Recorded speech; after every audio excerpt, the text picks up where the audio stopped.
we go and heap tons of praise on Callum Wilson, which we will do in this video, I can't have been the only one very, very nervously watching the score Leeds United against Aston Villa yesterday. I didn't watch the game, but you know what it's like. You're checking your phone, and I kept on looking at it. It was 1-0 Leeds for far too long. And anyway, and they ended up losing 2-1, which is a really good result for West Ham. Not so much for Leeds United. Excellent. Excellent free kick, by the way. And you're very guilty, I think, as your own team. I'm sure it's not just West Ham fans that do this. You look at your run of fixtures with a sense of dread and foreboding. And certainly we looked at this run of fixtures, which started with Bournemouth, Liverpool next week. I'll talk about that on the preview.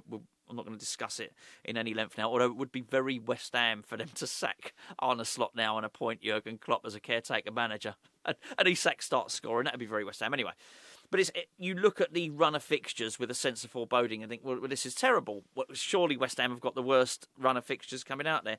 And certainly from my own point of view, I had, up until very recently, thought West Ham will be in the bottom three in January, at the start of January. But it was only a case of, can we remain enough in touch with the teams above us that if we can buy some players, we might stand a chance of getting out there. Now, that result yesterday was important because we are out of the bottom three. I think one goal difference. I think maybe, -10, -11, something like that. But you look at Leeds games, and they've got Manchester City and Chelsea coming up. So they won't be looking forward to those. And now I'm looking at the fixtures, thinking maybe, just maybe, we can get to January not in the bottom three, which I think massively helps us because every point is important, of course. But it helps us in bringing players in, doesn't it, really? Anyway, so yeah, a bit off subject. I couldn't help but look at that and just have a little look at the table. Burnley have got Brentford next. Wolves are well cut adrift.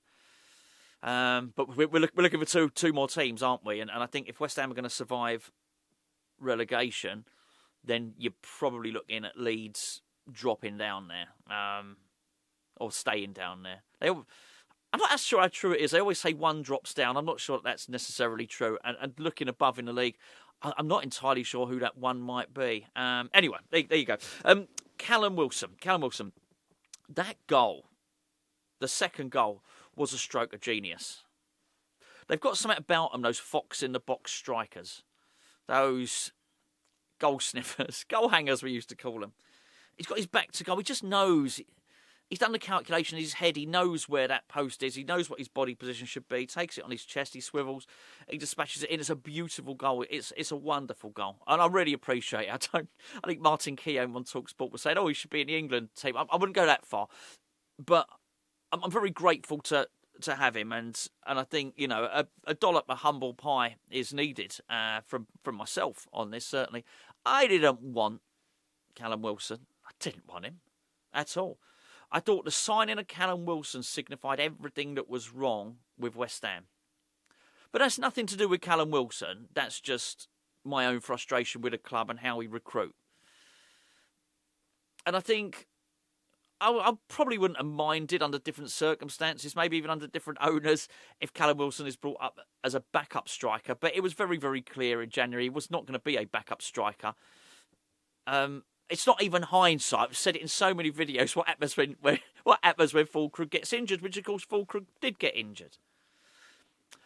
All I can say is my worst fears are probably... Well, they've not played out because, actually, Wilson's done really well. And, actually, if there's one person whose fault it's not that West Ham are where they are, which is down near the relegation zone, it's not Callum Wilson. In fact, I'd go as far as to say he stayed far fitter than I thought he would. If anything... I thought there was much. I guess three concerns: the way he was signed and the whole Sullivan Salthouse thing, which has nothing really to do with actually kicking a football. In terms of kicking a football, I thought Wilson's legs had gone, so I thought he wasn't up to the speed of the Premier League. And the other thing, I thought he'd get injured. Those two things haven't played out. I'm not suggesting he's quick, but when you are that quick in your mind and you're that good at finding positions. They instinctively know the correct position to be in, these strikers. It's a hell of a skill. They're not just strikers. Kevin Nolan was really good at this, just being in the right place at the right time. So Thomas Souček is really good at doing it. Don't get me wrong. I didn't like his substitution. Didn't like what happened in the game at the weekend. But Thomas Souček has got a knack of scoring important goals. He knows where to be, in the right place at the right time. He'll do so again this season. And by the way, so will Callum Wilson, which is why these match winners are so important. And it's not always evident in the statistics or when you look at the data. I'm not sure how you can measure that. It is that gut instinct, knowing where to be, the right place at the right time. And we just did our player ratings earlier over on our Patreon. If you want to go and check that out, the link's in the description below. Just £3.60 a month for a whole additional channel of West Ham content and competitions and all that type of thing. That's patreon.com/HammersChat. When we're discussing on that, I was talking about how Wilson had the ability to be in the right place at the right time and that instinct. And I was saying that there must be a reverse to that, which is being in the wrong place at the wrong time, which I think that's what Max Kilman seems to have at the moment. He just seems to be involved in everything bad that West Ham do. And I guess some people might say, I don't think it is luck, but, he's unlucky. Well, if he's unlucky, you've got to say that Callum Wilson is lucky. I don't think Callum Wilson's lucky. I just think you've got that instinct. I think there's defenders that have got that, by the way. They just sniff out danger. They just know, well, there was no better example than Bobby Moore was there, of just being ahead of the game, of knowing what's going to happen. And that's what Wilson is. He's ahead of the game. He sort of knows where that ball is going to land. He sort of knows where that's going to fall. The very, very funny statistic of him, he hadn't completed a successful pass, but he'd scored 2 goals. That was at the first half. He did actually. He attempted by the time he got substituted, he'd attempted 3 passes and completed 1. Who cares? If you're going to have a goal scorer that does that, and he was disappointed to be substituted, and you can totally understand it. But I liked it. He was disappointed, but he still sort of had a cuddle with Nuno after. So he's disappointed, but not toxically so. Not to the point where he's going to fall out with a manager and throw a strop around his teammates and stuff like that. Disappointed, but still being a team player, if you like.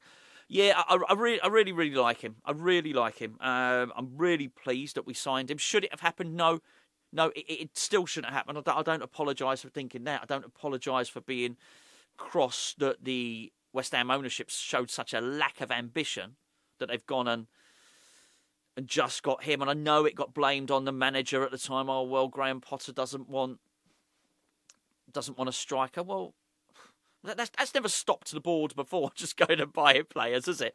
I don't know whose fault it is, and realistically, I don't particularly care. What I do know is we need attackers. But honestly, the attitudes and the sense of sniffing out an opportunity between him and Nicholas Füllkrug was chalk and cheese. I'm not going to. Füllkrug had his own video yesterday. I'm not going to spend this video talking about him. But I'm just absolutely delighted to have him. I don't know how easy it is to sign match winners. I don't even know if you know their match winners, like with Thomas Souček, when you're signing them. Oh, sure, he'd scored some goals for Slavia Prague, but do you know he's going to score them in the Premier League? You don't know, do you? So I'm not sure how easy it is to go and get another one. And as long as you've got some match winners, not everybody has to be. I've made the point. Somerville, until he proves otherwise, he's not a match winner in my book, but he's highly effective, and we really missed him. He can still drag your team up the pitch. He can still do stuff. He can still create space. He draws players towards him, which allows a bit of space for the match winners. I've no doubt that Souček would have been more effective had Lucas Paqueta been on the pitch against Bournemouth. But I'm not going to continue moaning about Nuno. I was not particularly impressed with the tactics in the second half, as you know. But overall, I'm really delighted that we've got him. I'm so pleased. Graham Potter made almost everybody worse, to the point where, apart from Paqueta last season, when Potter joined, I can't think of anyone else he made better. He made everybody worse. You're looking at what Nuno is doing, and he's making a number of players better. Well, he immediately made Mavropanos better. What he's done with Todibo is nothing short of miraculous. That much for sure. It's hard to say that he's made Potts and Fernandes better because they didn't really play before, did they? But there's no doubt about it. He is making players better. Areola, no surprise there, I guess. Nuno used to be a goalkeeper, right? But just the simple process of not passing the ball back to him like Potter's teams were doing, and taken all that stuff away. It's not that Areola's got any better at kicking. It's just we're not asking him to be a sweeper keeper. He's got to catch the ball and save and punch the ball and stuff like that, and that's okay. We're absolutely fine with that. And something Gio said to me, apparently he mentioned it on the watch along. Obviously, I don't watch the watch along because I'm doing the game and we do the review afterwards. But he realised during the game that he was no longer worried, no longer concerned about getting corners against us. Oh yeah, that's absolutely true. So well done. He's done really, really well, Nuno. Really, really well. If he can get Summit at Anfield, I'd be just be amazing. It'd absolutely be amazing. If we could get a couple of unexpected results in our next 3-4 games, I think that would be excellent. And it may well be that we stay above Leeds United, and that would be brilliant to stay out the bottom 3. But if we're going to do that, a lot of it is going to rest on Callum Wilson. I wonder how many times I've called him Callum Marshall in this video. Probably a lot. A lot of it's going to rest on Wilson. We need him. Fulcrum can't be relied upon. We can't get a striker until January, and I think he had more than 50-odd minutes in him. I think you can play him for 65 minutes and then do something else, right?